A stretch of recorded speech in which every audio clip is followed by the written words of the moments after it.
These Yeah. steps are useful because it's they're in line, and you have to get the first one down before you can add the second one and the third one, so you know how it builds upon each other. So the first one is jumping into the bar. So I teach them how to jump into the bar in a good position and where you want your body to swing to. And once they get that down, do you want to like break these down super detailed, or Well, do you want let's me do to the just overview first, and then we'll come back through. Okay. I could talk about this for a while. All right. So there's the jump to the bar, there's the arch position, the toe rise, and then the hip drive and press down, which is one simultaneous thing. And those are the 4 steps that I teach them. And once people can put those together and get their shoulders at least to the bar, if not higher, then we start working on the turnover. But we don't even touch turnover until then, because it doesn't matter. Like that's when, in my opinion, that's when you're just building like the chest to bar muscle up, which is usually for women, especially, it's a chicken wing. For men, depending on their pulling strength, they can get away with that and it's not that big of a deal. But they also probably, a lot of men don't really rely on progressions like this just because it comes naturally to them. Mm-hmm. Not all men. So the jump to the bar, it comes from behind the bar. So if this is the plane of the pull-up bar and the athlete is here, you want to be standing behind the bar and not directly underneath it. If you jump from directly underneath, then the arch position that you create is split by the bar. And that's when people get into that, like they throw their feet up, they drive their hips, which are all good things, but then they end up being like way too horizontal to the ground and they're like pulling up and not going anywhere. That's because your arch position is underneath the bar. So you want to be back from the bar between like, really the further the better to a certain extent. Like you don't need like a running start. But if you can get comfortable jumping into the bar, I tell people that you want to have your biceps by your ears. So if you're jumping in, you want to be about here, which if you're, that makes sense. No, everybody's watching is like now doing this in their car. Or listening is doing it in their car. Right. But if you do that looking at the bar, it's probably going to feel a little weird because you're underneath and you're like up, right. And it's going to be a very different position. So you're jumping into like, it's like an L, I call it a pike, but it's like like an L position. And this is your arm. And then this are your legs. So upper body is like sort of in one line from like hip to wrist. Right. And then, L at the waist down to the foot. Right.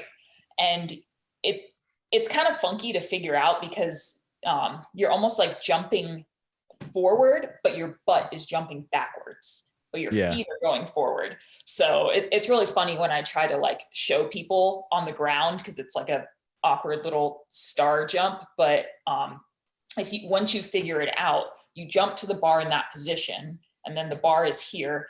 And then what I have people do is just hold the position and let their momentum come forward, and don't change your body line at all. Just jump to the bar and swing. And what you want is to hold that pike position until your hips clear the bar or are at least like even with the plane of the bar. And that's what I call jump to pike. And also I want to say that all of these things that I'm saying, I have stolen from other people. Like I have pieced from different. Oh yeah, nothing we're saying is new. I don't want to like act like I've created this all out of thin air. Like it's been a lot of trial and error, and I've gone through a lot of different people's programs. Like I said, Hannah helped me a lot. I've had gymnasts analyze my videos, and I've like taken pieces of all of those things and put them together. So I am not the original creator of all of these things. Next, so the person jumps up, they're in the L, feet are underneath the bar. Then what? So that's the jump to the pike. And once you do that, you're going to open up into a tight and patient arch.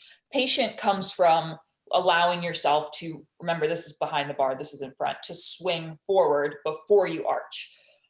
What a lot of people do is they just jump up and arch right away. And that's what I talked about a few minutes ago, where you just end up horizontally thrusting up. Right. So for people listening, going through the plane of the bar, swinging forward before you let your hip open up and pull yourself into arch. Right. Basically, Yeah. before you exit that pike position. So you're still in the pike position, you come forward of the bar, that's patient, and then you open up into the arch. Ideally, if this is the plane of the pull-up bar, your feet are still in front of it, not behind it.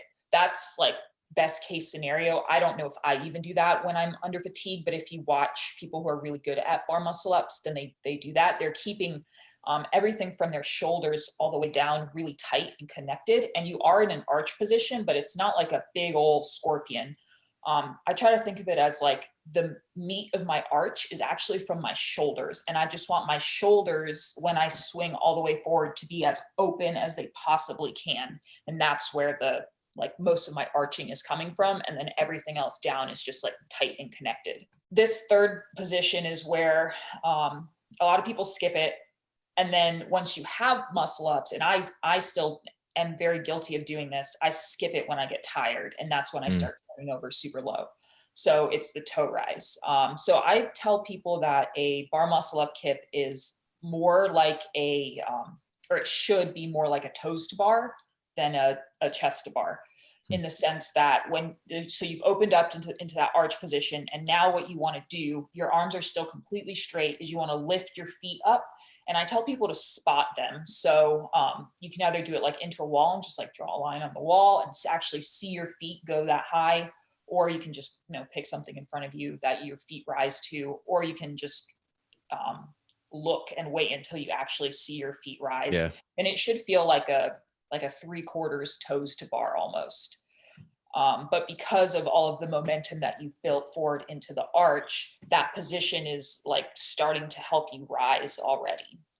So that's step 3. And then we get into what you talked about, which is the press down and the hip drive. Right. And I agree, that's the hardest part, I think, muscularly to get. And it just takes time. Like on the side of all this, you want to be continuing to build your pulling strength and your lat strength. But like you said, even if you have really good pulling strength, if you don't understand how to translate that into like the press down on the bar, Right. then it's going to be really hard to turn over. So your feet are up. And then from there, what you want to do is drive your hips, so squeeze your butt and press down on the bar at the same time, keeping your arms as straight as possible. It's hard for a lot of people, including myself, to do like a straight arm turnover. And I don't think you necessarily need to focus solely on that. But if you are trying to keep your arms straight, that's going to help you get higher. So that's the 4th step. And I have people go through those and repeat them and do them week after week after week until their shoulders are higher than the bar and they're controlling every step. And that's a sign for me that, all right, let's start working on turnovers.